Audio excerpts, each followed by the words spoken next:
আছে। তাহলে আজকে আমরা কোয়ান্টিটেটিভ রেভলিউশন বা এটাকে রাশিমাত্রিক বিপ্লব বা অনেক সময় শুধু মাত্রিক বিপ্লব হিসাবেও বলা হয়ে থাকে। এটা আমাদের এভলিউশন অফ জিওগ্রাফিক্যাল থটের একটা বিষয়বস্তু, যেখানে এই রাশিমাত্রিক বিপ্লব এই কথাটি বার্টন 1963-তে তিনি প্রথম এটা ব্যবহার করেছিলেন। এরপরে আমরা দেখছি এই কোয়ান্টিটেটিভ রেভলিউশনকে আবার সংক্ষেপে কিউ1 বলা হচ্ছে। এটা একটা প্যারাডাইম শিফট। তোমাদের এর আগে প্যারাডাইম ব্যাপারটা বলেছিলাম যে কোনো একটা নতুন তত্ত্বের কোনো একটা নতুন ধারণা, কোনো কিছু ধারণা একটা ধারণা থেকে আর একটা ধারণায় যে যাওয়া, সেইটাকে প্যারাডাইম শিফট বলা হচ্ছে। That short to develop a more rigorous and systematic methodology for the discipline of geography. এই রাশিমাত্রিক বিপ্লবের দ্বারা একটা তোমার আমূল পরিবর্তন, প্রণালীবদ্ধ যে দৃষ্টিভঙ্গিতে বৈজ্ঞানিক পদ্ধতির ব্যবহারের যে ব্যাপক প্রচলন, এটা প্রথমত আমেরিকাতে শুরু হলো, তাকে এক কথায় রাশিমাত্রিক বিপ্লব হিসাবে বলা হচ্ছে। It came as a response to the inadequacy of regional geography, যে আঞ্চলিক যে দৃষ্টিভঙ্গির কে আমূল পরিবর্তন করা হচ্ছে, আঞ্চলিক দৃষ্টিভঙ্গি থেকে প্রণালীবদ্ধ দৃষ্টিভঙ্গিতে যে যাওয়ার মাধ্যম বা যাওয়ার যে ধারণা, সেই ধারণাটা এই কোয়ান্টিটেটিভ রেভলিউশনের মাধ্যমে এটা আসলো। এবং সেটা 1950 থেকে 60-এর দশকে, এই যে মতবাদটা বা এই ধারণাটা তৈরি হয়েছে 1950 এবং 60-এর দশকে, এবং যেখানে আমরা দেখতে পাচ্ছি যে একটা shift of concept regional geography into spatial science. বৈশ্বিক বিজ্ঞানে এই জিওগ্রাফিটাকে আঞ্চলিক দৃষ্টিভঙ্গির মাধ্যমে না দেখে সেটা একটা বৈশ্বিক বিজ্ঞান, মানে ভূগোল শাস্ত্রকে বিভিন্ন তোমার তত্ত্ব মডেল বা তত্ত্ব প্রকল্প বা তোমার আঞ্চলিক যে স্বাতন্ত্র্য বা অন্যান্য পর্যালোচনার পরিবর্তে যখন ভৌগোলিক বিষয়ের একটা বৈশ্বিক বন্টন বিশ্লেষণের মধ্য দিয়ে সাধারণ সম্পর্ক বা গঠনের যে ধারণা পাওয়া যাচ্ছে, তার থেকে বিভিন্ন মডেল, তত্ত্ব প্রকল্প, এইগুলোর মধ্য দিয়ে ভূগোল শাস্ত্রকে একটা বৈশ্বিক বিজ্ঞান হিসাবে প্রতিষ্ঠিত করার যে প্রয়াস শুরু হয়, তা সেই তখনকার দিনের যে প্রচলিত ধ্যান ধারণা ছিল, যেরকম আঞ্চলিক দৃষ্টিভঙ্গি, সেই প্রচলিত ধ্যান ধারণার আমূল পরিবর্তনের প্রয়োজন একটা হয়ে পড়েছিল। এই নতুন পদ্ধতিতে ভৌগোলিক বিষয় সম্পর্কে পরিমাণগত তথ্যের ওপর বেশি জোর দেওয়া হয়, যাকে পরিমাপ করা যায়। ওই জন্য কোয়ান্টিটেটিভ, মানে এটাকে কোয়ান্টিফাই করা যায়, এই রকম যেগুলোকে পরিমাণগত তথ্য, ইনফরমেশন, যেগুলোকে আমরা পরিমাপ করতে পারবো, সেইটার ভিত্তিতে এটা হয়েছে। এবং এই পরিমেয় রাশি নির্ভর যে নতুন বৈজ্ঞানিক গবেষণা ও পঠন পাঠন পদ্ধতি প্রচলিত যে আঞ্চলিক দৃষ্টিভঙ্গির আমূল পরিবর্তন ঘটিয়েছিল, তাই একে রাশিমাত্রিক বিপ্লব বলছে। মানে রেভলিউশন কথাটা ওই কারণে এসেছে যে একটা আমূল পরিবর্তন হলো, সেই জন্য। অর্থাৎ এখানে যে শিফটটা কিসে হলো, ডেসক্রিপটিভ ইডিওগ্রাফি, যেটা ভাবধারী যে ভাব ছিল, সেই দৃষ্টিভঙ্গি থেকে to an empirical law making nomothetic, যে নিয়ম স্থাপনকারী বিজ্ঞানে যে পরিণত হচ্ছে, সেইটা কুনের যে প্যারাডাইম কথাটা তো কুনের কাছ থেকে এসেছিল, সেই কুনের মতবাদ KUHN কুনের মত অনুসরণ করে বলা যায় যে একটি স্বতন্ত্র এবং শক্তিশালী প্যারাডাইমের সূত্রপাত হলো, যার দ্বারা ভূগোল দর্শন এবং পঠন পাঠন পদ্ধতিতে একটা বৈপ্লবিক পরিবর্তন হলো। তার আগে একটা ওই আঞ্চলিক দৃষ্টিভঙ্গির মাধ্যমেই হচ্ছিল সেইটা, কিন্তু তারপরে এটা দেখা গেল যে একটা আমূল পরিবর্তন হচ্ছে। তা এখানে আমরা দেখতে পাচ্ছি যে ক্রাইসিসটা শুরু হয়েছিল 1940-এর শেষ থেকে এবং 1950-এর প্রথম দিকে সেই যে ক্রাইসিসটা কি ছিল, the closing of many geography departments and courses in universities, as মানে যেরকম the abolition of geography programme at Harvard University in 1948। মানে এই হার্ভার্ড ইউনিভার্সিটিতেও জিওগ্রাফি প্রোগ্রামটাকে মানে বিলুপ্ত করে দিচ্ছিল। মানে জিওগ্রাফির মানে কোনো আইডেন্টিটি মানে বা এটার কোনো ইম্পর্টেন্স সেরকম মানুষ পাচ্ছিল না, যার ফলে সেটা একটা ক্রাইসিস। ওই যেহেতু আঞ্চলিক দৃষ্টিভঙ্গির মাধ্যমেই এই জিওগ্রাফিটাকে দেখা হচ্ছিল বলে সেখানে একটা মানে ওই জিওগ্রাফিটাকে আলাদা করে একটা আইডেন্টিফিকেশন দিতে অনেকেরই একটা অসুবিধের মতো ছিল। হ্যাঁ, সেইটা একটা ক্রাইসিস তৈরি হয়েছিল। এই continuing division between human and physical geography, যে আমরা প্রায় বলি না হিউম্যান জিওগ্রাফি, হ্যাঁ, মানবীয় ভূগোল এবং প্রাকৃতিক ভূগোল, হ্যাঁ, এবং general talk of human geography becoming an autonomous subject, প্রত্যেকটাই হিউম্যান জিওগ্রাফির পার্সপেক্টিভে দেখা হচ্ছিল এবং জিওগ্রাফিটাকে একটা মানে বর্ণনামূলক একটা অবৈজ্ঞানিক ভাবে এটাকে প্লেস করা হচ্ছিল সেই সময়টা, এবং তার কোনো মানে কোনো ব্যাখ্যা ছিল না যে সমস্ত বিষয়বস্তুগুলো ভূগোলে হচ্ছিল বা কি পদ্ধতিতে হচ্ছে, কি উপাদান রয়েছে, কেন হচ্ছে, সেইগুলোর কোনো এক্সপ্লেনেশন ছিল না। এবং যার ফলে এই মানে সেই সময়কার সেই সময়ে ভূগোলটার একটা ক্রাইসিস দেখা দিল। Continuing question of what geography is, তাহলে জিওগ্রাফিটা কি, বিজ্ঞান না আর্ট, মানে তোমার আর্টস না হিউম্যানিটি অর সোশ্যাল সায়েন্স, এই বিষয়টাতে একটা কোয়েশ্চেন দেখা দিয়েছিল এই 1940-50s এই সময়টায়। মানে কি করে এই রাশিমাত্রিক বিপ্লবের উদ্ভব হলো বা রাশিমাত্রিক বিপ্লবের অবতারণা হলো, সেইটা বলতে গেলে আমাদের এটা বলতে হচ্ছে। এবং যেটা হয়েছিল যে দ্বিতীয় বিশ্বযুদ্ধের পরবর্তীকালে ভূগোলে একটা প্রতিক্রিয়া মানে কাউন্টার রিয়াকশন শুরু হলো, যে পরিবেশগত নিয়ন্ত্রণবাদের, তোমরা এর আগে এনভায়রনমেন্টাল ডিটারমিনিজম পড়েছো, যেখানে পরিবেশগত নিয়ন্ত্রণবাদের যে মানে পতনের পর থেকে ভূগোলে যে বৈজ্ঞানিক দৃষ্টিভঙ্গির অভাব রয়েছে তার বিরুদ্ধে, মানে তখন সেরকম বৈজ্ঞানিক কোনো দৃষ্টিভঙ্গি সেরকম ছিল না। ভৌগোলিকদের মধ্যে কেউ মনে করতে শুরু করলেন যে জ্ঞান বিজ্ঞানের অন্যান্য শাখাগুলির সঙ্গে ভূগোল ঠিক তাল মিলিয়ে চলছে না। অন্যান্য বিষয় যেখানে ব্যাখ্যামূলক ও অভিজ্ঞতাবাদী পদ্ধতি বা অ্যানালিটিক্যাল বা এম্পেরিক্যাল মেথড গ্রহণ করছে, সেই জায়গায় দেখা যাচ্ছে যে ভূগোল সেখানে একটা তাত্ত্বিক দিক থেকে পিছিয়ে, মানে কোনো তত্ত্ব সেরকম নেই, থিওরি সেরকম নেই, একটা ভাববাদী জগতে বিচরণ করছে। তা সেই যে ওই রকম একটা ভাববাদী জগতে বিরাজ করছে, সেই জন্য তারা চেষ্টা করলেন যে ভূগোলকে আরো বৈজ্ঞানিক পদ্ধতি ব্যবহার করে এর যে তত্ত্বর দিকটা মানে যে থিওরির দিকটাকে আরো মানে বলিষ্ঠ করতে হবে, স্ট্রং করতে হবে, এবং এইভাবে ভূগোলে মাত্রিক বিপ্লবের সূচনা হয়েছে। এই সমস্ত ক্রিটিসিজমের মাধ্যমে, অর্থাৎ যে রিজনাল জিওগ্রাফির ক্রিটিসিজমের মাধ্যমে, ভাববাদী দৃষ্টিভঙ্গির ক্রিটিসিজমের মাধ্যমে, পরিবেশগত নিয়ন্ত্রণবাদের দৃষ্টিভঙ্গির ক্রিটিসিজমের মাধ্যমে এই কোয়ান্টিটেটিভ রেভলিউশনের সূচনা হলো। তাহলে এখানে যে অবজেক্টিভটা রয়েছে বা যে উদ্দেশ্যটা রয়েছে, সেটা অনেকগুলো উদ্দেশ্য। যে প্রথম উদ্দেশ্য হচ্ছে to change the narrative character of the subject. এই যে ন্যারেটিভ আমরা শুধু বর্ণনা করব, এই ব্যাপারটাকে পরিবর্তন করতে হবে। মানে এটা কোনো বর্ণনামূলক বিষয় না, এটা একটা সায়েন্টিফিক ডিসিপ্লিন, মানে একটা বিজ্ঞান ভিত্তিক সাবজেক্ট, এইটাকে আগে প্রতিষ্ঠিত, এই উদ্দেশ্যটা ছিল। The second objective was to explain and interpret the spatial patterns of geographic phenomena in a logical and objective pattern way. যে হ্যাঁ, আমরা বৈশ্বিক বন্টন নিশ্চয়ই দেখব, স্প্যাশিয়াল প্যাটার্ন, ভূগোলের যে বিভিন্ন ফেনোমেনাগুলো আছে বা বিভিন্ন উপাদানগুলো আছে সেগুলোর আমরা দৈশিক বন্টন দেখব, কিন্তু সেটা একটা লজিক্যাল ম্যানারে হতে হবে, মানে তার একটা লজিক থাকবে কেন এই রকম দৈশিক বন্টনটা, সেই উদ্দেশ্যটা থাকতে হবে।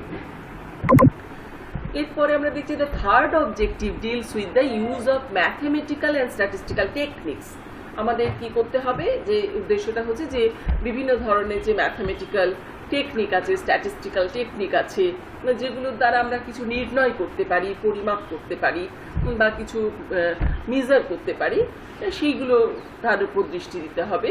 Fourthly, two make accurate statements, generalisation, মানে তোমার এটা এখানে হচ্ছে, এটা মানে সব জায়গাতে একই জিনিসই ঘটবে, তোমার এখানে হচ্ছে বলে ওখানে হবে না এরকম না, মানে একটা সাধারণ তত্ত্ব, হয়তো বিভিন্ন জায়গায় বিভিন্ন রকম তোমার অবস্থা থাকতে পারে, কিন্তু তার একটা জেনারেলাইজেশন থাকতে হবে।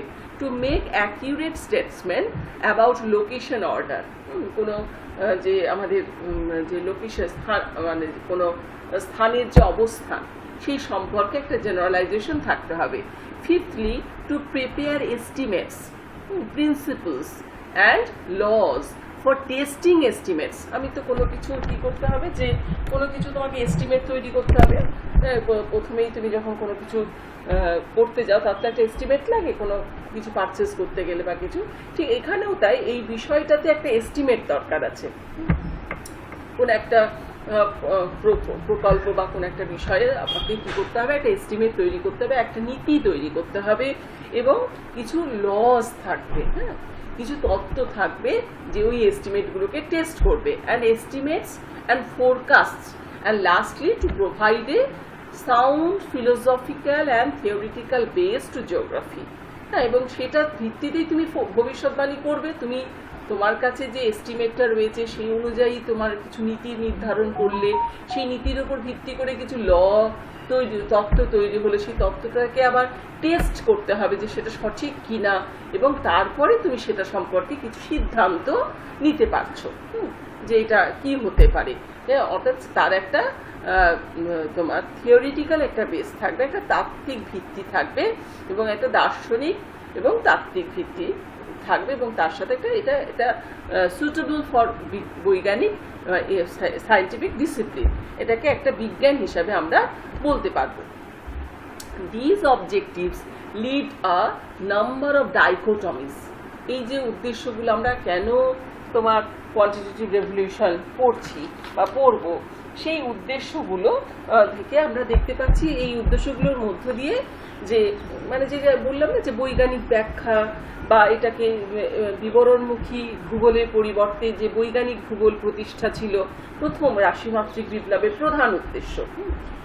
এই যে উদ্দেশ্যগুলো বললাম, বা তার থেকে হচ্ছে যে একটা সার্বজনীন তত্ত্ব, হ্যাঁ, বা নিয়ম মডেল তৈরি করা, বা গাণিতিক সংকেতের ব্যবহার শুরু করা, বিভিন্ন ধরনের যেরকম তোমরা এই কোপেনের যে জলবায়ু শ্রেণী বিভাগ দেখেছিলে, সেখানে দেখেছিলে না যে বিভিন্ন সাংকেতিক চিহ্ন, এম যেটা মনসুন ক্লাইমেট, বা টি বলতে টেম্পারেচার বোঝানো হচ্ছে, এরকম হাই এইচ মানে উচ্চতা বোঝানো হচ্ছে, এরকম একটা বিভিন্ন সাংকেতিক চিহ্নের প্রচলন আমরা ভূগোলে দেখেছি পরবর্তীকালে।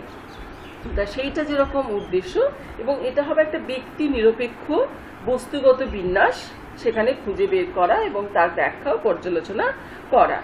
এই বিভিন্ন বিষয়ের যে অবস্থান ক্রম সম্পর্কে একটা সাধারণীকরণ ও তত্ত্ব তৈরি করা, তো যেটা আমরা বললাম জেনারেলাইজেশন, এইটা এইভাবে তৈরি করতে হবে, এবং এটা ভূগোল শাস্ত্রকে একটা দৃঢ় তাত্ত্বিক ভিত্তির উপর স্থাপন করা, এবং এর গবেষণার পদ্ধতি সমূহকে ব্যক্তি নিরপেক্ষ, হ্যাঁ, একদম তোমার কোনো রকম থাকবে না, বায়াসনেস থাকবে না, ব্যক্তি নিরপেক্ষ এবং বৈজ্ঞানিক করাই ছিল রাশিমাত্রিক বিপ্লবের উদ্দেশ্য। তো এই উদ্দেশ্যগুলোর যখনই আমরা বলছি তখনই দেখা যাচ্ছে কিছু ডাইকোটমি আসছে। ডাইকোটমি মানে এখানে দ্বন্দ্ব তৈরি হচ্ছে, হ্যাঁ, সেটা ডাইকোটমি কিরকম হচ্ছে, within the discipline apart from the quality dichotomy, এর মধ্যে দ্বন্দ্বের সৃষ্টি হচ্ছে। এই উদ্দেশ্যগুলোকে মাথায় রেখে ফুলফিল করতে গেলে আমরা দেখতে পাচ্ছি যে কিরকম ডাইকোটমি, যে instrument versus direct sense data. হ্যাঁ, আমরা যে ইনস্ট্রুমেন্টের মাধ্যমে কোনো কিছু মেজার করছি, এটার সাথে আমরা যে ডাইরেক্ট যে সেন্স করে যে ডেটা কালেক্ট করছি, সেইটার সাথে একটা দ্বন্দ্ব তৈরি হচ্ছে, কোনটা নেওয়া হবে।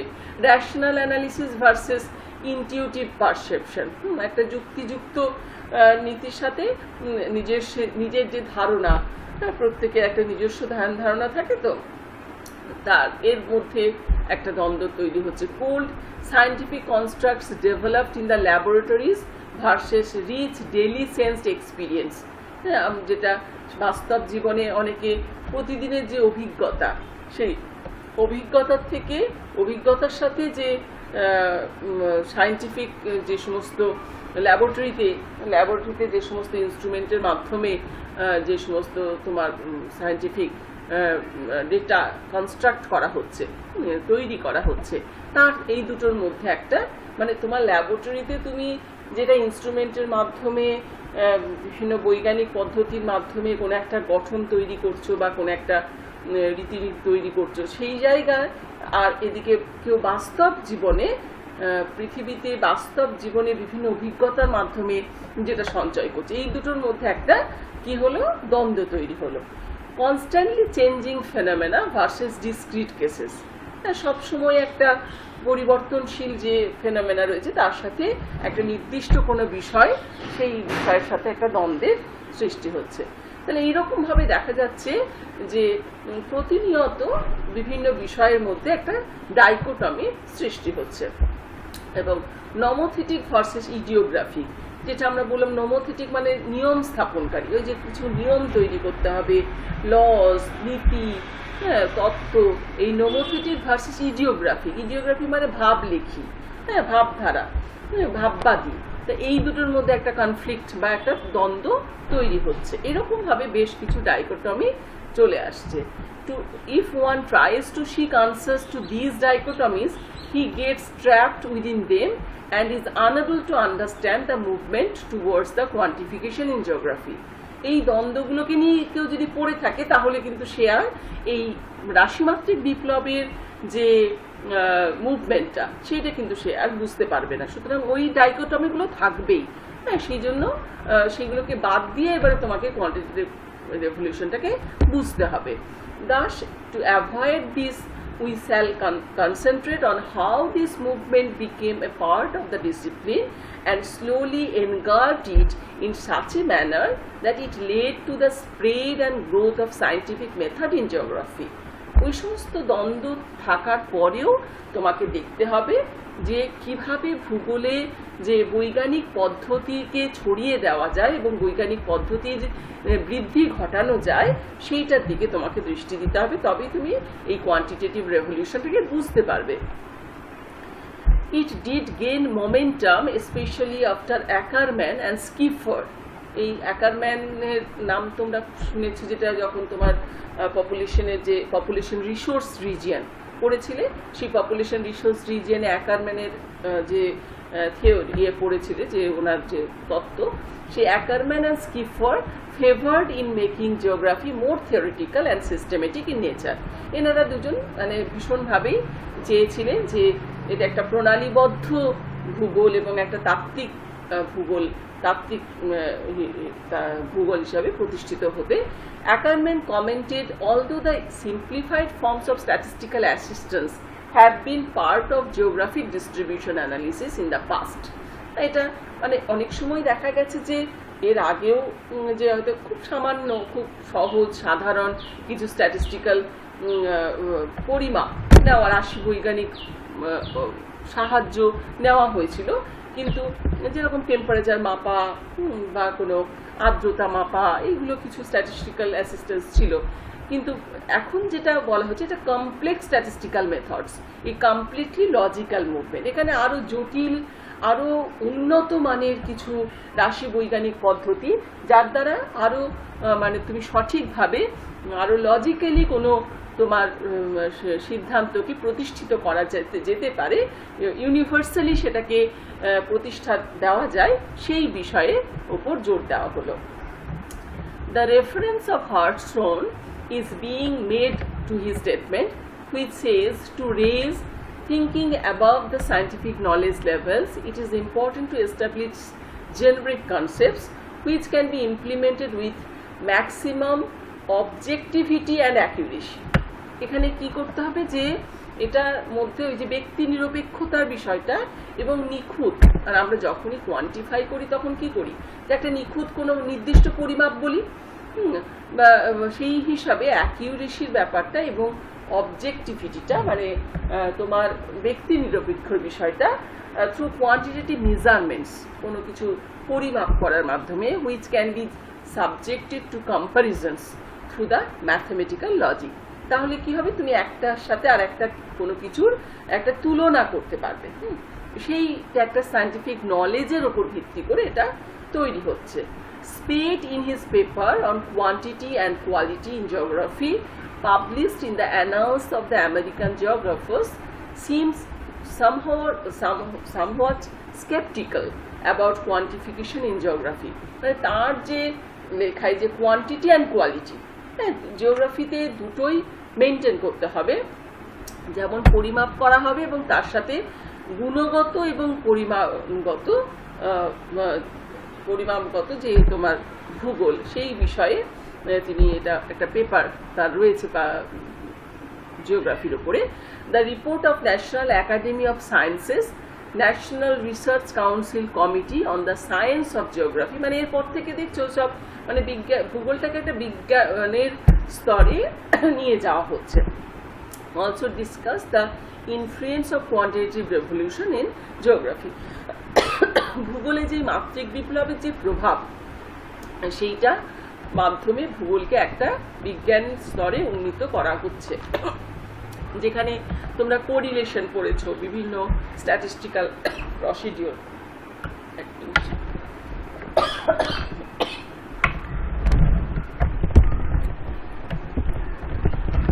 কোরিলেশন অ্যান্ড স্প্যাশিয়াল ডিস্ট্রিবিউশনস, যেরকম আমরা সহনির্ভরতা যে তোমরা পড়েছো, বা regression analysis, mean median mode, এরকম বিভিন্ন রাশিমাত্রিক রাশি বৈজ্ঞানিক বিভিন্ন পদ্ধতি বা সংখ্যাতাত্ত্বিক বিভিন্ন পদ্ধতি, দৈশিক বন্টনের ক্ষেত্রেও সেটা আমরা ব্যবহার করেছি, এবং এর যার ফলে এটা একটা গতিশীলতা রয়েছে এই বিষয়টার উপরে, এবং বিভিন্ন ধরনের যে social structures and environmental changes that ochre over the earth surface, সেটা আমরা কি টেম্পোরাল চেঞ্জেস দেখাতে পাচ্ছি, বা কতটা এনভায়রনমেন্টাল ডিগ্রেডেশন হয়েছে সেটা স্ট্যাটিস্টিক্যাল মেথড অ্যাপ্লাই করে দেখানো হচ্ছে, বা সোশ্যাল স্ট্রাকচারে কি পরিবর্তন হয়েছে, যে হয়তো বিভিন্ন জনগণনা 1991, 2001 বা 2011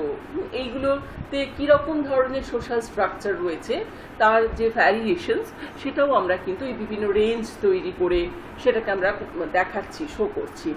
তাহলে সেখানে কোথাও একটা কোয়ান্টিফিকেশন বা কোনো একটা স্ট্যাটিস্টিক্যাল মেথড আমরা অ্যাপ্লাই করছি, যে ওই যে তোমার রেঞ্জ ব্যবহার করা হচ্ছে, হ্যাঁ, রেঞ্জের মাধ্যমে আমরা দেখাতে পাচ্ছি, বা রিগ্রেশন রেসিডুয়ালের মাধ্যমে জোন তৈরি করে সেটার ডিফারেন্সটা আমরা বোঝাতে পারছি। তাহলে এইরকমভাবে যে আমরা দেখতে পাচ্ছি ভূগোলে যে রাশিমাত্রিক তোমার রাশি বৈজ্ঞানিক যে পদ্ধতি, তার একটা প্রভাব পড়তে শুরু করেছে, এবং বিভিন্ন ধরনের যে মাল্টিভ্যারিয়েট প্রবলেমস, সেগুলোকে অ্যানালাইজ করা হচ্ছে। আগে কি শুধু সিঙ্গেল ভ্যারিয়েট না, বিভিন্ন ধরনের ভ্যারিয়েবল নিয়ে সেখানে অ্যানালিসিস করা হচ্ছে, আরও মাল্টিফ্যাসেটেড প্রবলেমস একসাথে করা হচ্ছে। একটা প্রণালীবদ্ধ ভূগোলের মধ্যে বিভিন্ন ধরনের প্রবলেম একটার উপর আর একটাকে চাপিয়ে সেখানে মাল্টিফ্যাসেটেড যে প্রবলেমসগুলো রয়েছে সেগুলোকেও অ্যানালাইজ করা যাচ্ছে।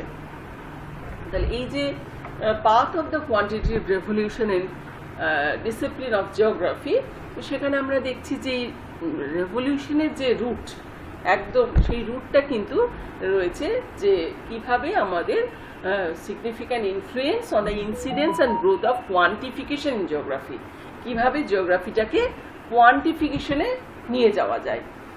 এরকম বিভিন্ন আছেন, যেরকম Neumann, Morgenstern's, theory of games and economic behaviour 1944, ওয়ার্নার্সের volume of cybernetics, human behaviour and the principle of least effort, এইটা তো তোমরা পড়েছো বোধহয় পপুলেশন জিওগ্রাফিতে, least effort by Zipf, principle of least effort by Zipf 1949, the Stewart's paper entitled Empirical Mathematical Rules Concerning Distribution and equilibrium of population.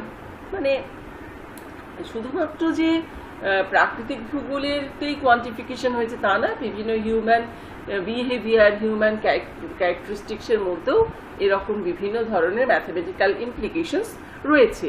স্টিওয়ার্টস paper needs special mention as he put forward the new way to raise the old geographic questions. হ্যাঁ, তিনি এরকম যে পুরনো যে সমস্ত geographic কোয়েশ্চেনগুলো ছিল সেটাকে নতুনভাবে কি করে আবার বলা যায়, সেটাকে আবার নতুনভাবে ভাবনা চিন্তা করা যেতে পারে, সেই বিষয়টার উপর তিনি গুরুত্ব দিয়েছিলেন। এছাড়া আমরা বলতে পারি যে মাত্রিক ভূগোলে যে তোমার ও যেমন তোমরা দেখেছো অর্থনীতিতে রাশিবিজ্ঞানের পদ্ধতিগুলোর ব্যবহার অনেক আগেই কিন্তু শুরু হয়েছে, কিন্তু ভূগোলে এই ধরনের পদ্ধতির অনেক দেরিতে শুরু হয়েছে। সেই জন্য একটা বেশ গ্যাপ তৈরি হয়েছিল বেশ কিছুদিনের, এবং পরবর্তীকালে দেখা যাচ্ছে ভৌগোলিক সমীক্ষার দুটো প্রধান দৃষ্টিভঙ্গি, দুটো প্রধান দৃষ্টিভঙ্গি যেটাকে বলছে, এটা আমি একটু লিখে দিই, সেটা হচ্ছে spatial analysis and spatial science. যে দুটো দৃষ্টিভঙ্গির কথা বলা হচ্ছে সেটা হচ্ছে স্প্যাশিয়াল অ্যানালিসিস আর একটা হচ্ছে স্প্যাশিয়াল সায়েন্স। স্পেস থেকে এসেছে। তাহলে এই দুটো প্রধান দৃষ্টিভঙ্গি ভূগোল সমীক্ষার ক্ষেত্রে, অর্থাৎ এই যে স্প্যাশিয়াল অ্যানালিসিস যেখানে বৈশ্বিক অবস্থানকে বিশ্লেষণ ও ব্যাখ্যা করতে যেসব মাত্রিক পদ্ধতি ও নিয়মকানুন ব্যবহার করা হয় সেইটা এখানে বিচার্য। আর বৈশ্বিক বিজ্ঞান যেখানে সমাজের সংগঠন এবং ব্যক্তির আচরণে প্রভাবকারী বিষয় হিসাবে দেশের ভূমিকা সমীক্ষা করে মানবীয় ভূগোল। হ্যাঁ, সেইভাবে এই বৈশ্বিক বিজ্ঞানটাকে আলোচনা করা, অর্থাৎ একদিকে আমরা যেরকম প্রাকৃতিক বিষয়ে আলোচনা করছি সেরকমভাবে মানবীয় বিষয়গুলো বৈশ্বিক বিজ্ঞানের মাধ্যমে, আর প্রাকৃতিক অবস্থানগত বিশ্লেষণ সেটা বৈশ্বিক বিশ্লেষণ বা স্প্যাশিয়াল অ্যানালিসিসের মাধ্যমে করতে পারছি। তাহলে এখানে দেখতে পাচ্ছি যে এই প্রত্যক্ষবাদের দর্শনের সাথে এটার একটা নিবিড় সম্বন্ধ রয়েছে। প্রত্যক্ষবাদ বা পজিটিভিজম আমরা আসবো, যেখানে এই দৃষ্টিভঙ্গিতে ভূগোলের কেন্দ্রীয় বৈশিষ্ট্যই হচ্ছে দেশের ধারণা, মানে স্পেস, স্পেস বা দেশের ধারণা। সেই মাত্রিক ভৌগোলিকদের মতে ভূগোলের মুখ্য বিষয় হচ্ছে স্প্যাশিয়াল ইন্টারাকশন। তাহলে সেই হিসাবে আমাদের এখানে কি আসছে যে স্প্যাশিয়াল ইন্টারাকশন। মূল বিষয়বস্তু হচ্ছে স্প্যাশিয়াল ইন্টারাকশন, যেটা দৈশিক ক্রিয়া প্রতিক্রিয়া, আর একটা হচ্ছে স্প্যাশিয়াল স্ট্রাকচার।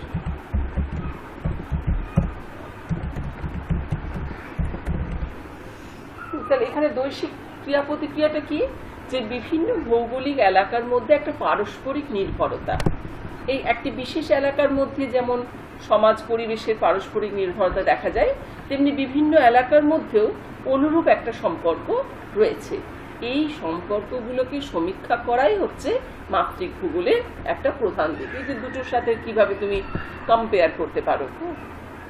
অন্যদিকে দৈশিক গঠন, যেটা বিভিন্ন ভৌগোলিক এলাকার মধ্যে ক্রিয়া প্রতিক্রিয়ার ফলে যেরকম ভূপৃষ্ঠে একটা কি হচ্ছে, ভূপৃষ্ঠের বিভিন্ন ধরনের নানা বিষয়ের যে একটা বিন্যাস, একটা তোমার অ্যারেঞ্জমেন্টস অফ ফেনোমেনা, সেটা তৈরি হচ্ছে। এই যে দৈশিক গঠনকে যদি জ্যামিতিক বলা যায়, যেরকম আমরা জিওমেট্রি জ্যামিতি একই, সেরকম এই যে গঠন হচ্ছে, যেরকম তোমরা দেখেছো ওই যে ড্রেনেজ প্যাটার্নের ক্ষেত্রে একটা যে দৈশিক গঠন রয়েছে, সেটা অনেকটা ওয়ান টাইপ অফ জিওমেট্রি। সেই রকমভাবে তাহলে বলা যায় দৈশিক বিজ্ঞানে জ্যামিতির যে সমস্ত নিয়ম কানুনকে এক গুরুত্বপূর্ণ সরঞ্জাম বলে মনে করা চলে। যেরকম তোমরা ওই ক্রিস্টোলারের সেন্ট্রাল প্লেস থিওরি, সেখানে দেখেছো ওই যে যে একটা তোমার কোণ তৈরি হচ্ছে, হ্যাঁ, বা তোমার আইসোট্রপিক প্লেন তৈরি আছে, বা তোমার ওয়েবারের থিওরিতে লোকেশনাল ট্রায়াঙ্গেল তৈরি হচ্ছে। তাহলে এইগুলো একটা জ্যামিতিক বিষয়টাকে এখানে গুরুত্ব দেওয়া হচ্ছে। অর্থাৎ বৈশ্বিক বিজ্ঞানের জ্যামিতির যে নিয়মকানুনকে এক গুরুত্বপূর্ণ সরঞ্জাম ভাবা হচ্ছে এবং জ্যামিতিক ঐতিহ্যকে পুনরুজ্জীবনের মাধ্যমে মাত্রিক বিপ্লব ভূগোলে বৈশ্বিক বিজ্ঞান হিসাবে প্রতিষ্ঠিত করে তুলছে। তাহলে এখানে আমরা এটা বুঝতে পারলাম। এখানে আবার আমরা দেখতে পাচ্ছি যে quantification did increase in geography and one should accept it as it had a valuable role to play. এর একটা নির্দিষ্ট ভূমিকা রয়েছে, যেরকম তোমার 1936-এ জন কাররোস argued in his paper on corn cultivation, the corn cultivation and climatic conditions, that the methods of relational analysis would be particularly promising tools for geographical investigation.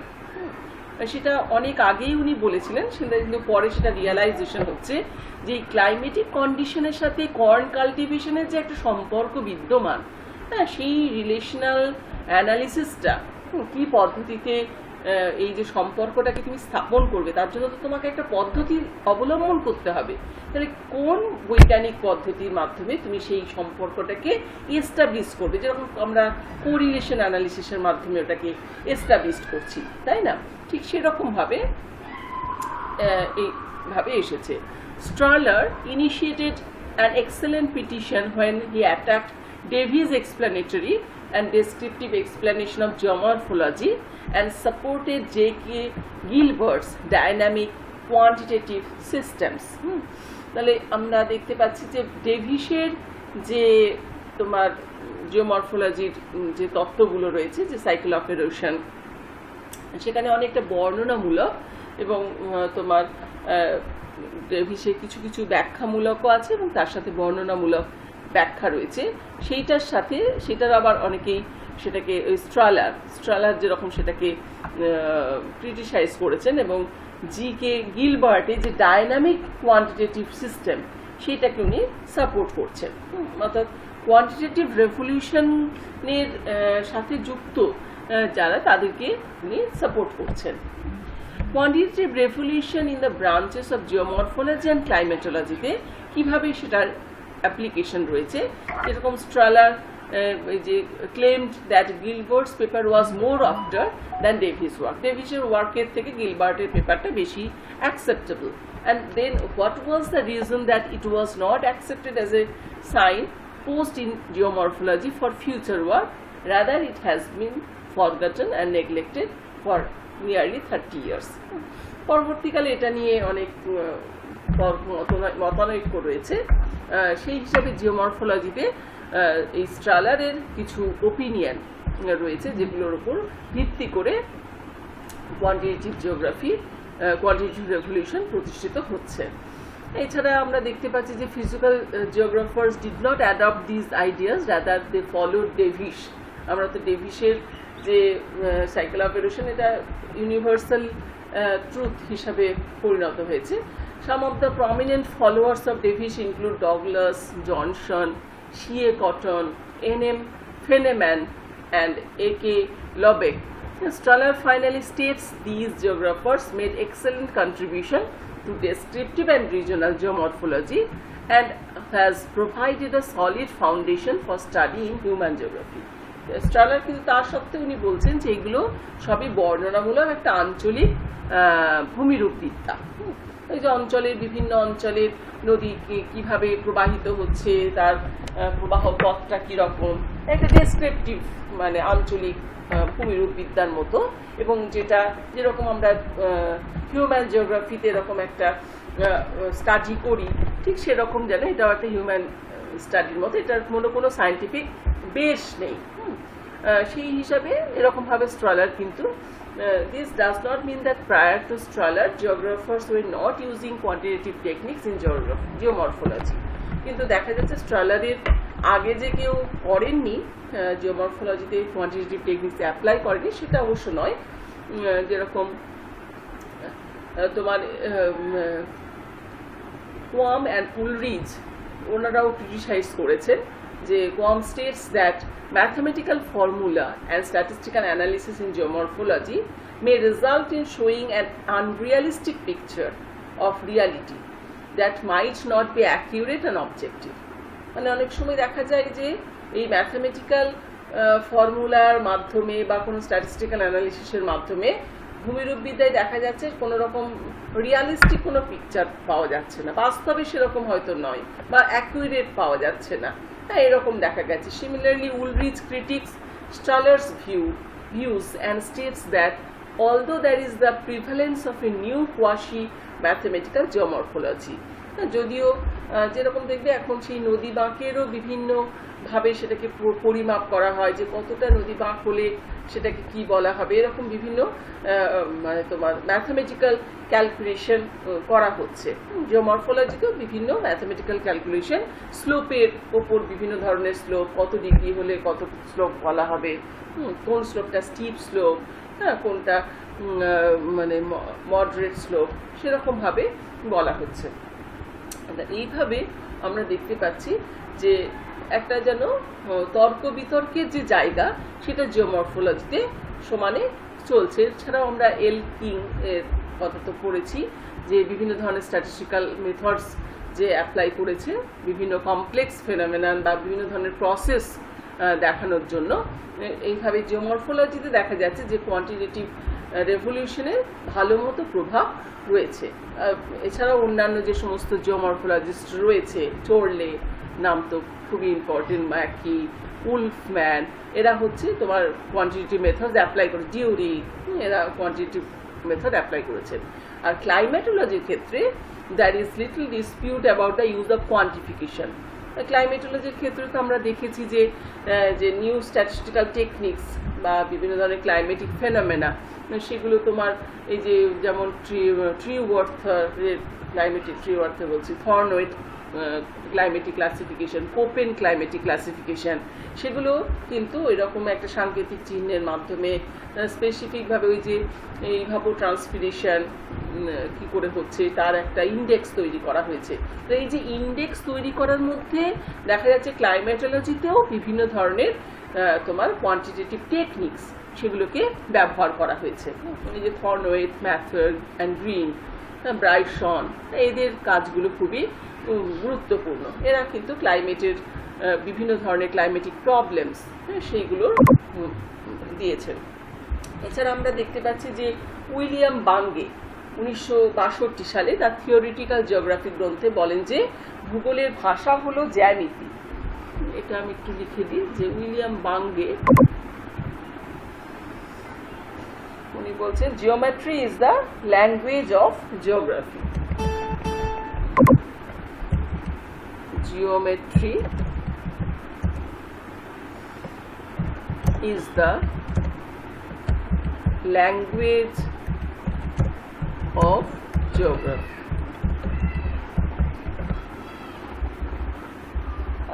তাহলে আমরা দেখতে পাচ্ছি উইলিয়াম বাঙ্গেও এই থিওরিটিক্যাল জিওগ্রাফি গ্রন্থে তিনি বলছেন ভূগোলের ভাষা হলো জিওমেট্রি। এবং সুতরাং হার্শনের যে আঞ্চলিক বর্ণনা পরিত্যাগ করে মাত্রিক ভূগোলে জ্যামিতিক বিন্যাসের উপর জোর দিয়ে বৈশ্বিক বিশ্লেষণকে গড়ে তোলা হয়। হ্যাঁ, এরকম আবার দেখা যাচ্ছে যে স্যাকের মতেও, স্যাকের মতেও ভৌগোলিক প্রচেষ্টায় আঞ্চলিক কোরোলজি দৃষ্টিভঙ্গি ছিল একটি মূল পথ থেকে বিক্ষিপ্ত চিন্তা। এই জন্য এই হার্শন স্কিফারের যে বিতর্ক সেইটা কিন্তু ভূগোলে পরবর্তীকালে এই মডেল বা তত্ত্ব গড়ে তোলার দিকে অনেকেই এই বিতর্কের ফলে এই ঝোঁকটা বাড়ে এবং ভূগোলের প্রণালীবদ্ধ শাখাগুলিতে এসব মডেলের প্রয়োগ করার চেষ্টা করেন। বিভিন্ন যেটা নিউ জিওগ্রাফাররা যারা আসছেন, সেরকম মার্কিন যুক্তরাষ্ট্রের সিয়াটল, আইওয়া, উইসকনসিন, প্রিন্সটন বিশ্ববিদ্যালয়ে প্রধানত মাত্রিক বিপ্লবের প্রধান যে বক্তব্যগুলি সেগুলো রূপ পায়। এছাড়া ইউরোপের সুইডেনের লুন্ড বিশ্ববিদ্যালয়ে মাত্রিক ভূগোলের এক কেন্দ্র হিসাবে গড়ে উঠেছে। যেরকম তোমার প্রাকৃতিক বিজ্ঞানের প্রভাব সব থেকে বেশি লক্ষণীয় ছিল সামগ্রিকভাবে মানবিক আচরণের ওপরে। যেরকম তোমার মানবিক আচরণের বিশ্লেষণে সামাজিক যে পদার্থবিদ্যা, যেটাকে সোশ্যাল ফিজিক্স ধারণা সেখানে দেওয়া হয়েছে। ভৌত জগতের যে সঙ্গে মানব সমাজের তুলনা টেনে উইলিয়াম ওয়ারেঞ্জ গড়ে তোলেন ম্যাক্রো জিওগ্রাফি। ওয়ারেঞ্জ এবং জিফ দেখিয়েছিলেন যে মানুষ কিভাবে পদার্থবিজ্ঞানের কিছু আদিম সূত্র সাধারণভাবে মেনে চলে, যেমন দুটি বস্তুর ভর এবং তার পারস্পরিক দূরত্বের উপর তাদের মধ্যবর্তী আকর্ষণ নির্ভর করে, তেমনি জনবসতিগুলির জনসংখ্যার আয়তন ও মধ্যবর্তী দূরত্ব দ্বারা নির্ধারিত হয় তাদের প্রভাব এলাকা। এটা জিফ খুব সুন্দরভাবে এক্সপ্লেন করেছেন, তার ইনফ্লুয়েন্স এরিয়া, প্রভাব এলাকা বিষয়টা। আবার সুইডেনে হ্যাগারস্টার্ন উদ্ভাবন ব্যাপনকে দৈশিক প্রক্রিয়া হিসাবে বিশ্লেষণ করেছেন। এছাড়া ব্রায়ান বেরি, রিচার্ড মোরিল ছিলেন আঞ্চলিক বিজ্ঞান সংঘের উল্লেখযোগ্য সদস্য। আবার কখনো কখনো দৈশিক বিজ্ঞান শব্দটির পরিবর্তে অবস্থানগত বিশ্লেষণ শব্দটি ব্যবহৃত হয়েছে। এছাড়া আমরা দেখতে পাচ্ছি যে পিটার হ্যাগেটের locational analysis in human geography, এই বিষয়টি খুবই গুরুত্বপূর্ণ একটা বই। এইভাবে দেখা যাচ্ছে যে ভূগোলের পদ্ধতি এবং উদ্দেশ্য দুই আমূল বদলে যাচ্ছে, এবং সবচেয়ে গুরুত্বপূর্ণ পরিবর্তন যেটা দেখা যাচ্ছে সেটা হচ্ছে প্রণালীগত বিশ্লেষণের প্রয়োগের ফলে, সিস্টেমস অ্যানালিসিস তার ফলে হচ্ছে। তাহলে এই যে কোয়ান্টিটেটিভ, আমরা এর আগে দেখছিলাম যে ফিজিক্যাল জিওগ্রাফি এবং তোমার আর একটা কি economic geography, physical geography, geomorphology and climatology, কিন্তু এখন আমরা দেখতে পাচ্ছি যে human geography and economic geography. Human geography and economic জিওগ্রাফিতেও যে একটা কোয়ান্টিটেটিভ যে হিউম্যান বিহেভিয়ার, যে তোমার ideas of independence and uncertainty, এই বিষয়টা হিউম্যান বিহেভিয়ারটাকে বোঝানোর জন্য যে বিভিন্ন ধরনের কোয়ান্টিটেটিভ টেকনিক্স ব্যবহার করা হচ্ছে সেইটা আমরা দেখতে পাচ্ছি। আবার here comparisons with physical sciences are useful, physical সায়েন্সের সাথে এটাকে যেটা বলা হলো এতক্ষণ যে সোশ্যাল সায়েন্টিস্টরা কী করছে, ফিজিক্যাল যে ফিজিক্সের বিভিন্ন তোমার নিয়ম কানুনগুলো, বিভিন্ন ধরনের লজ বা মডেল, সেগুলোকে অ্যাপ্লাই করে এখানে দেখতে পাচ্ছেন। তাহলে এই যে হিউম্যান জিওগ্রাফি এবং ইকোনমিক জিওগ্রাফিতেও যে এই কোয়ান্টিফিকেশনটাকে অ্যাপ্লাই করা যাচ্ছে, এইটা একটা কিন্তু বড় চ্যালেঞ্জ। হ্যাঁ, এবং সেটা কি হচ্ছে যে such parallels when recognized are a reason for happiness and not for disappointment. In order to make reputable place in human society, social science must get direct results in the form of prediction science. মানে আমরা কেন করব এই তত্ত্বগুলোর অবতারণা, কারণ পরবর্তীকালের প্রেডিকশনটা কি হবে, কি ধরনের কাইন্ড অফ কন্ট্রোল থাকবে, রেস্ট্রিকশন থাকবে বা রেজিমেন্ট অফ পার্সন থাকবে, সেটা হিউম্যান জিওগ্রাফি, সোশ্যাল সায়েন্সের ক্ষেত্রেও, হিউম্যান সোসাইটির ক্ষেত্রেও এই মানে মাত্রিক পদ্ধতি মানে অ্যাপ্লাই করা যাচ্ছে।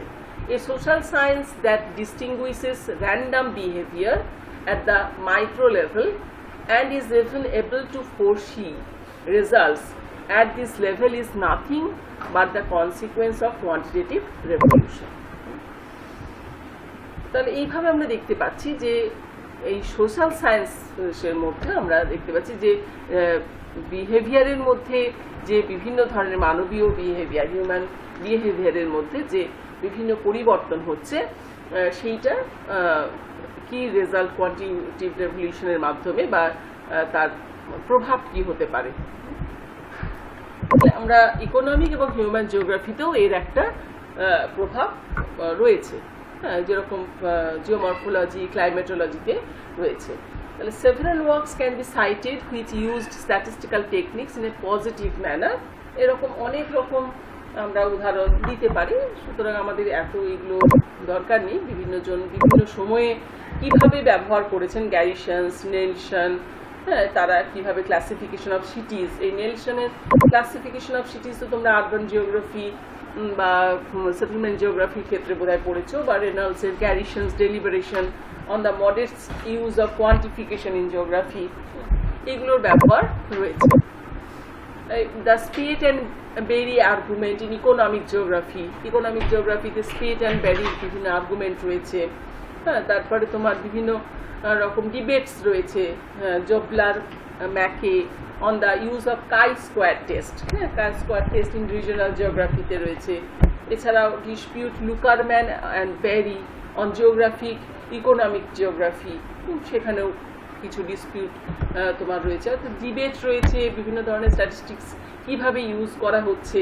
অর্থাৎ দেখা যাচ্ছে যে ইকোনমিক জিওগ্রাফিতে এই যে সেই স্ট্যাটিস্টিক্স কোনো একটা, মনে করো তুমি এক্সাম্পল দিয়ে বোঝাচ্ছে যে কোনো একটা গ্লাসের মধ্যে তুমি কতটা স্ট্যাটিস্টিক্স কতটা ইন্টারপ্রিটেশন, মানে তোমার হাফ, একটা গ্লাসের হাফ হচ্ছে স্ট্যাটিস্টিক্স আর হাফ হচ্ছে তোমার আন্ডারস্ট্যান্ডিং বা ইন্টারপ্রিটেশন। তোমরা দেখবে যে কোনো একটা ম্যাপ তৈরি করা বা কিছু করলে কি বলা হয়, তার সাথে ইন্টারপ্রিটেশন থাকে। হ্যাঁ, তো ঠিক সেই রকমভাবে ইকোনমিক জিওগ্রাফিতেও এই স্ট্যাটিস্টিক্সের সাথে তার আন্ডারস্ট্যান্ডিং এবং ইন্টারপ্রিটেশনটা খুব গুরুত্বপূর্ণ। আচ্ছা, বেশ, এইখানে আর তো কিছু নেই, একটু স্কিপ করে যাচ্ছি কিছু কিছু। এই বিভিন্ন জার্নালসগুলোর নাম আছে, কোথায় কোয়ান্টিটেটিভ মেথডস যেখানে রেগুলারলি পাবলিশড হচ্ছে, হ্যাঁ সেরকম। এছাড়াও দেখা যাচ্ছে যে বিভিন্ন সাব ব্রাঞ্চের ক্ষেত্রে, যে several sub branches of geography, সেখানেও কিন্তু এই কোয়ান্টিটেটিভ এটা রেভলিউশন হচ্ছে, যেরকম ট্রান্সপোর্ট, ইকোনমিক, আরবান জিওগ্রাফি, এবং বিভিন্ন জার্নালগুলোতেও, এই সমস্ত জার্নালগুলোতে সেগুলো প্রকাশিত হতে শুরু করেছে। অর্থাৎ এটা একটা মানে বেশ র্যাপিড একটা ইনফ্লুয়েন্স এই কোয়ান্টিটেটিভ রেভলিউশন ইন জিওগ্রাফি, সেটা আমরা পরিষ্কার বুঝতে পারছি। তাহলে এইভাবে দেখা যাচ্ছে যে আস্তে আস্তে দেখা যাচ্ছে যে একটা যে শিফটটা হয়েছিল, সেই শিফটটা দেখা যাচ্ছে from global generalisation to local levels dealing with local relations in a spatial framework. একদম বিশ্বের দরবার থেকে শুরু করে একদম তোমার স্থানীয় স্তরেও এর একটা সম্পর্ক স্থাপন করে সেটা একটা ফ্রেমওয়ার্ক তৈরি হচ্ছে, বৈশ্বিক ফ্রেমওয়ার্ক, সেভাবে এটা আলোচনা করা হচ্ছে। It has also become sensitive to variables like gender, race, ethnicity, sexuality and age, and even pays attention to processes which shape individual spatial behavior. এছাড়াও যে অন্যান্য এই সমস্ত যে ভ্যারিয়েবলগুলো রয়েছে, উপাদানগুলো রয়েছে, তাতেও দেখা যাচ্ছে এই কোয়ান্টিটেটিভ রেভলিউশনের প্রভাব পড়ছে। এবং বিভিন্ন জন এটার বিভিন্ন জিওগ্রাফার্স, ইকোনমিস্টস, আরবান জিওগ্রাফার, তাদের বিভিন্ন লেখাতে আমরা দেখতে পাচ্ছি যে এর প্রভাব রয়েছে।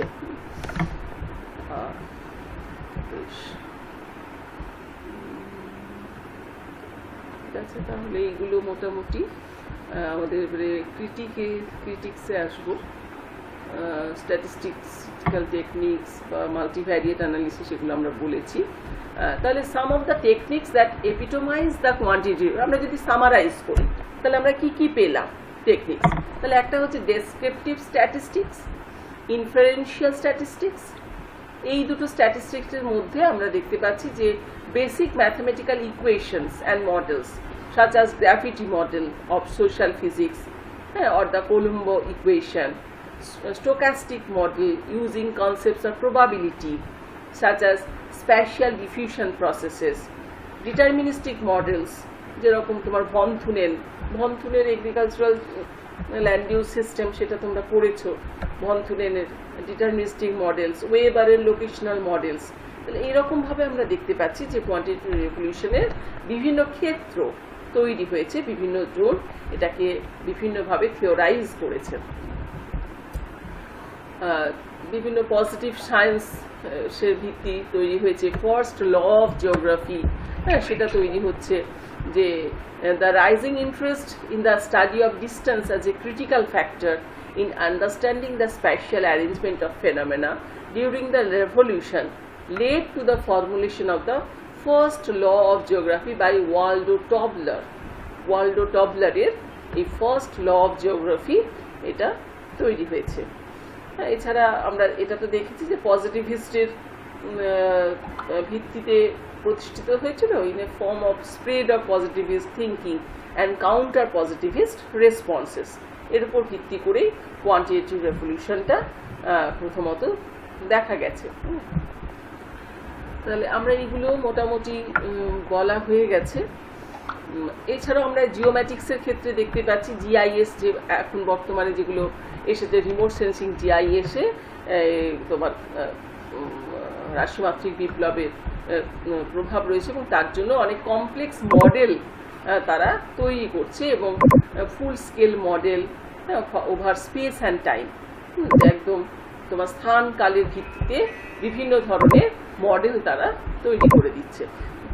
সেগুলো একটা বড় কোয়ান্টিফিকেশন আমরা বলতে পারছি। তাহলে আমরা দেখতে পাচ্ছি যে এরকমভাবে ইকোনমিক, ফিজিক্যাল, আরবান জিওগ্রাফি সব জায়গায় এই কোয়ান্টিটেটিভ রেভলিউশনের একটা ব্যাপক রেসপন্স আমরা দেখতে পাচ্ছি, এবং বিভিন্ন ধরনের নতুন নতুন কম্পিউটারের উপর ভিত্তি করে, কম্পিউটার বেস করে বিভিন্ন মডেল তৈরি করা, বা যে মানুষ এবং পরিবেশের যে ধারণা, তার মধ্যে যে তোমার জটিলতা সৃষ্টি হচ্ছে, তার মধ্যে যে এনভায়রনমেন্টাল ডিগ্রেডেশন হচ্ছে, মানুষের হিউম্যান ইম্প্যাক্ট রয়েছে, সেগুলো নিয়েও আলোচনা হচ্ছে। এবারে আমরা আসবো criticism of quantification in geography. এই কোয়ান্টিটেটিভ রেভলিউশনের যে একটা ফেজ চলেছিল, ভীষণ একটা এই যে পজিটিভিজমের উপর ভিত্তি করে যে একটা বেস তৈরি হয়েছিল, তারপরেই দেখা যাচ্ছে ক্রিটিসাইজ করছে সকলেই এই কোয়ান্টিটেটিভ রেভলিউশনটাকে ক্রিটিসাইজ করছে, যেখানে counter positivist response from human geography, মানবীয় ভূগোল থেকে প্রথম এর তোমার এটা আসে, ক্রিটিসিজমটা আসে, সমালোচনাটা, যে বিহেভিয়ারিয়াল, যেটা আচরণবাদী ভূগোল, মূলক ভূগোল, মানবীয় ভূগোল, এদের মাধ্যমে তোমার এটা সমালোচনাটা আসে। যে সেখানে দেখা যাচ্ছে যে বৈজ্ঞানিক দৃষ্টিভঙ্গিতে ভূগোলের পঠন পাঠনের ফলে ভূগোলের বৈশ্বিক বণ্টনের ধারণাটি জ্যামিতি সংকীর্ণ ক্ষেত্রে আবদ্ধ হয়ে যাচ্ছে। সংকীর্ণ এই ক্ষেত্র থেকে মানুষ প্রকৃতির যে ক্রিয়া প্রতিক্রিয়া, যে সার্থক যে ব্যাখ্যা, সেটা কিন্তু সম্ভব হচ্ছে না। সেইটা একটা বিষয় দেখা যাচ্ছে। এবং মানবীয় ভূগোলে মানুষ প্রকৃতি সম্পর্কে যে জ্যামিতির যান্ত্রিক মডেল, সব কিছুতেই মডেল দিয়ে হয় না, বা তত্ত্ব দিয়ে হয় না, যান্ত্রিক মডেল বা তত্ত্বের দ্বারা সুষ্ঠুভাবে বিশ্লেষণ করা যায় না সব কিছু। যেরকম পরিব্রাজনের সঙ্গে সম্পর্কিত যে গ্র্যাভিটি মডেল দ্বারা মানুষের চলাচলের গতি প্রকৃতির সামগ্রিক যে ব্যাখ্যা দেওয়া সম্ভব নয়, এটি কেবল মানুষের মনোভাবের একটা আংশিক উপস্থাপন মাত্র। মানে এটা একটা মানে জাস্ট একটা পার্ট অফ দ্য হোল, সেটা করা হয়, কিন্তু পুরো বিষয়টা কিন্তু এই সব কিছু মডেলের দ্বারা বা এইসবের দ্বারা কিন্তু হচ্ছে না। এই যে তোমার যেরকম ইউকেতেও, within the UK there was a different response to the revolution with an increased specialization within the subject and ultimately the development of systematic geography with many subfields and branches. বিভিন্ন জায়গায় যে এটা ভীষণ হাইলি সফিস্টিকেটেড একটা technical gloss, মানে শুধুমাত্র যেন বিভিন্ন উচ্চ মার্গের এর শুধুমাত্র তোমার মানে প্রযুক্তিগত কিছু রেসপন্স, হ্যাঁ, এছাড়া কোনো তোমার ফান্ডামেন্টাল কোনো থিওরি নেই, সেটা পুরো ফাঁকা। ভিতরটা যে কোনো ভিত্তি বা ফান্ডামেন্টাল যে তত্ত্ব, সেটার কোনো ভিত্তি দেখা যাচ্ছে না। তো এখানে কোনো হিউম্যান ডাইমেনশনটাকে পুরোটা রিমুভ করবে, মানে পুরোটা যান্ত্রিক হয়ে গেছে। এক ইনস্ট্রুমেন্ট পরিমাপ করবে, স্ট্যাটিস্টিক্যাল বিভিন্ন ফর্মুলা তোমাকে সম্পর্ক স্থাপন করে দেবে, এই রকম হয়ে গেছে। মানুষের কোনো ভূমিকা যেন এখানে আর থাকছে না। সেই মানুষের ভূমিকাটাকে যে সম্পূর্ণভাবে ডিনাই করে দেওয়ার ফলে 1970s পর থেকে দেখা যাচ্ছে একটা বিশাল তুমুল একটা আন্দোলন শুরু হয়ে গেল, যে এই কোয়ান্টিটেটিভ রেভলিউশনের এগেনস্টে অনেকেই বলতে শুরু করলে যে এক্ষেত্রে মানবিক যে গুণাবলী, যার পরিমাপ হয় না, যেরকম সব কিছু তো মানুষের যে বিভিন্ন গুণাবলী সব কিছু তো পরিমাপ করা যায় না, যেরকম বিশ্বাস, চেতনা, ইচ্ছে, অভ্যাস, আকাঙ্ক্ষা, কারোর পছন্দ অপছন্দ আলাদা হতে পারে ব্যক্তি বিশেষে, তার সংস্কার আলাদা হতে পারে, এগুলোর কোনো কিন্তু পরিমাপ হয় না। যদিও এদের দ্বারা মানুষের সিদ্ধান্ত নির্ধারিত হয় এবং মানুষ এদের দ্বারা প্রভাবিত হয়ে কোনো একটা নির্দিষ্ট আচরণ করে, কিন্তু এটা পরিমাপ হয় না। তাই এই যে রাশিমাত্রিক পদ্ধতিতে মানবীয় ভূগোলের একটা বড় অংশের কোনো পর্যালোচনা বা ব্যাখ্যা দেওয়া সম্ভব হচ্ছে না। তাহলে কি দেখা যাচ্ছে, যে মানুষের যে ইকোনমিক অ্যাক্টিভিটি এবং যে মানুষ যে একটা মানে use of resource user of resources, সম্পদের যে ব্যবহার করছে প্রভৃতি, ধর্মীয় বিশ্বাস, নৈতিকতা, তার সংস্কৃতি, সামাজিক অবস্থান প্রভৃতির উপর নির্ভর করে হচ্ছে। সেই রকমভাবে আমরা দেখতে পাচ্ছি যে অনেকেই মানে এক একটা ধর্মের এক একটা বিধিনিষেধ থাকে, সেইটা সম্পূর্ণভাবে তুমি বৈজ্ঞানিক গবেষণা দিকে সেটাকে তুমি একদম ডিসকার্ড করে দিতে পারো না, কারণ তাদের ধর্মে হয়তো সেইটাই সঠিক, বা কারোর ধর্মে সেটাই ঠিক নয়, এরকমভাবে একটা পরিবর্তন আছে। আবার দেখা যাচ্ছে যে মানুষকে যুক্তি নির্ভর যে মানুষ বা র্যাশনাল ম্যান হিসাবে গণ্য করছে এই যে রাশিমাত্রিক ভূগোলের তত্ত্ব, যার কাছে দেখা যাচ্ছে তথ্য পর্যাপ্ত পরিমাণে আছে এবং যে এই তথ্যগুলির পর্যালোচনা দ্বারা সঠিক সিদ্ধান্ত নিতে সক্ষম, যার দ্বারা প্রতিটি ক্ষেত্রে সে সর্বাধিক মুনাফা লাভ করতে পারে, এই ধরনের মানুষের উদাহরণ কিন্তু বাস্তবে আমরা দেখতে পাই না।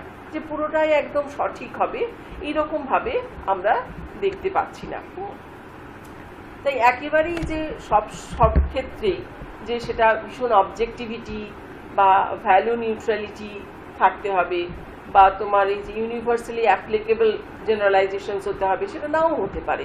তাহলে সেইগুলোর ভিত্তিতেই কিন্তু এই কোয়ান্টিটেটিভ রেভলিউশনের বিভিন্ন ক্রিটিসিজম আমরা দেখতে পাচ্ছি। যেরকম অতি সাধারণীকরণের ফলে এই তত্ত্ব বা মডেল কোনো ভৌগোলিক বিষয়ে বিশেষ বিশেষ গুণকে ঢাকা দিয়ে দেয়। কোনো কোনো জায়গায় তো আঞ্চলিক কিছু গুণ থাকে, তো তুমি যদি এটা জেনারেলাইজ করে দাও তাহলে সেই আঞ্চলিক গুণগুলো ঢাকা পড়ে গেল, সেগুলো হয়তো কোনো কোনো ক্ষেত্রে খুব গুরুত্বপূর্ণ হতে পারত, কিন্তু সেগুলো ঢাকা পড়ে গেল। এরকমভাবে আবার দেখা যাচ্ছে পদার্থবিদ্যায়ও মনে করা হয় যে সার্বজনীন মডেল বা যেটা ধ্রুব সত্য কিছু তৈরি করা সম্ভব নয়, যেখানে মানবীয় ভূগোলে সার্বজনীন তত্ত্ব এবং মডেল তৈরির যে প্রয়াস করা হচ্ছে সেটা কিন্তু একেবারেই বৃথা, যেটা পদার্থবিদ্যাতেও যে হচ্ছে না অথচ মানবীয় ভূগোলে এটা হবে এরকম বলাটা কিন্তু খুবই অপ্রাসঙ্গিক।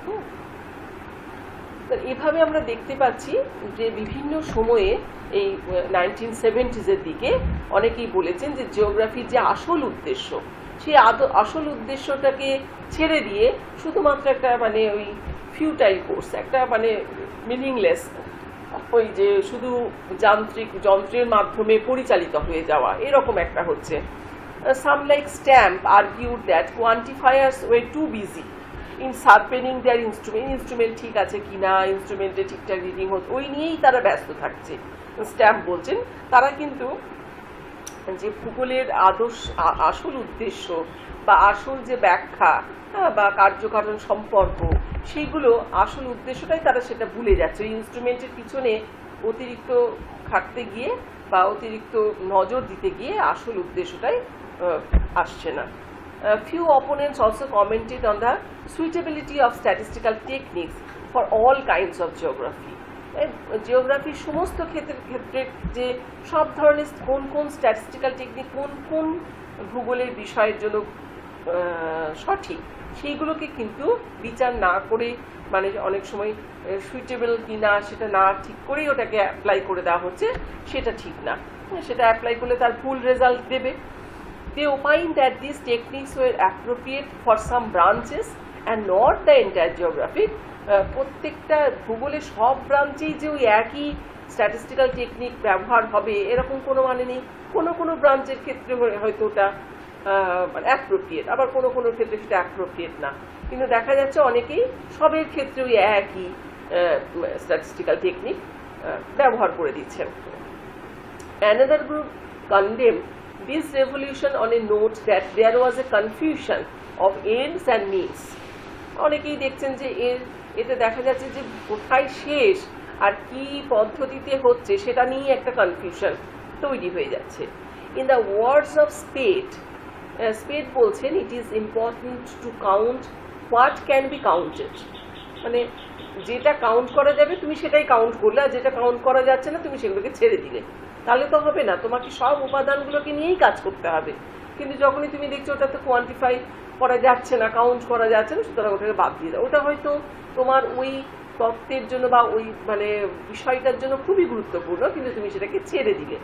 এই যে বিষয়টা, এইগুলো কিন্তু কি হচ্ছে, মানে ভীষণভাবে এটাকে মিসলিড করে দিচ্ছে ভূগোলের বিষয়টাকে।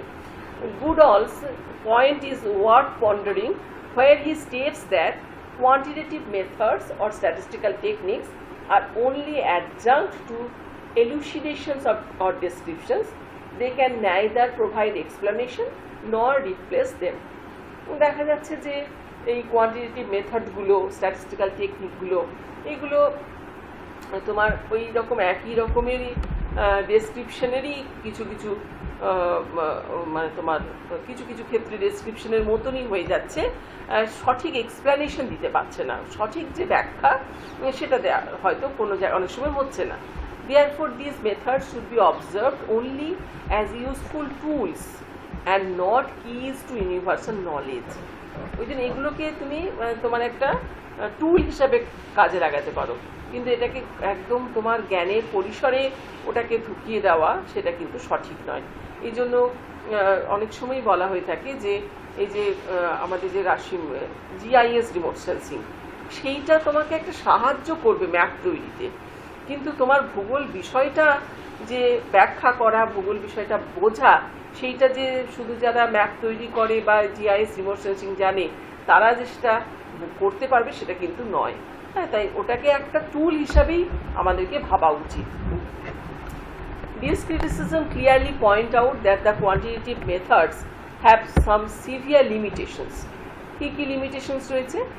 যে complex gendered, racialized, sexualized experiences of individual or socio-spatial construction of identities, এইসবের ক্ষেত্রে দেখা যাচ্ছে এই কোয়ান্টিটেটিভ রেভলিউশন কিন্তু সঠিক তথ্য দিতে পারছে না। হ্যাঁ, রেস, বিভিন্ন ধরনের রেস, তার কি কোয়ান্টিফাই করবে? বিভিন্ন জেন্ডার, মেল ফিমেলের যে জটিলতা, যা তার যে বিভিন্ন ক্যারেক্টারিস্টিক্স, এগুলো কি কোয়ান্টিফাই করা যাবে নাকি? এইগুলো তাহলে কি করে এক্সপ্লেন করবে? সেই বিষয়গুলোতে একটা জিজ্ঞাসা চিহ্ন রয়ে গেছে। However, this does not imply that quantification is not in a position to make valuable contributions in the field of geography. তাহলে এখানে দেখা যাচ্ছে যে কোয়ান্টিফিকেশনটাই কিন্তু সব নয়, কোয়ান্টিফিকেশনটা একটা মেথড বা একটা টুল হিসাবে আমরা কাজে লাগাতে পারি। এটাকেই পুরো জিওগ্রাফিটাকে ঘিরে থাকবে সেটা হতে পারে না। The difference lies in the time period. If we take the 1950s to 60s, maybe this was not possible, but in contemporary geographic research, it is possible to reconnect the critical geographies with quantification. মানে ওই সময়টার জন্য এটা মানে কোয়ান্টিফিকেশনটা দরকার আছে, তার কিন্তু ওটার উপরেই যদি তুমি নির্ভর করে থাকো তাহলে তোমার রেজাল্ট সবসময় সঠিক দেবে না। ওই জন্য দেখবে রিমোট সেন্সিংয়ে একটা সুপারভাইজড অ্যান্ড আনসুপারভাইজড ক্লাসিফিকেশন আছে। মানে একটা হয়তো তুমি কম্পিউটারই সব কাজ করছো, কিন্তু তোমাকে ভেরিফিকেশন, গ্রাউন্ড ট্রুথ ভেরিফিকেশন, তোমার বাস্তবে সেখানে সেটা আছে কি না সেটা তোমাকে দেখে আসতে হবে। সেই গ্রাউন্ড ট্রুথ অনেক সময় কম্পিউটারে ওই স্যাটেলাইট ইমেজারিতে সব কিছু ধরা পড়ে না, তোমাকে বাস্তবে গিয়ে ওটাকে ভেরিফাই করতে হবে, এবং ভেরিফাই করে যে জিওগ্রাফার সে তার মধ্যে একটা সম্পর্ক স্থাপন করবে, এটা অ্যানালিসিসটা করবে জিওগ্রাফার।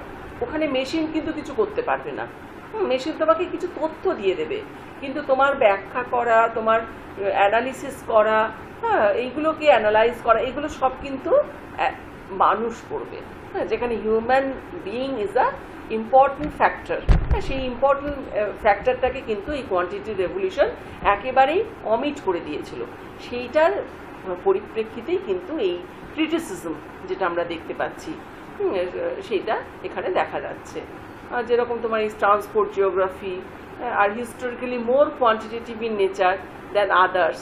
This happen because of the influence of allied fields such as civil engineering and neoclassical economics. কোনো ফিল্ডে হয়তো কোয়ান্টিফিকেশনটা খুব গুরুত্বপূর্ণ, সেই জায়গাগুলো হয়তো কোয়ান্টিফিকেশন দরকার, কিন্তু সবেতেই আমি কোয়ান্টিফাই করবো এবং তারপরে যেটাতে হবে না সেটাকে বাদ দিয়ে দেবো, সেরকম করলে কিন্তু রেজাল্টটা আমাদের খুব মানে সঠিক দেবে না।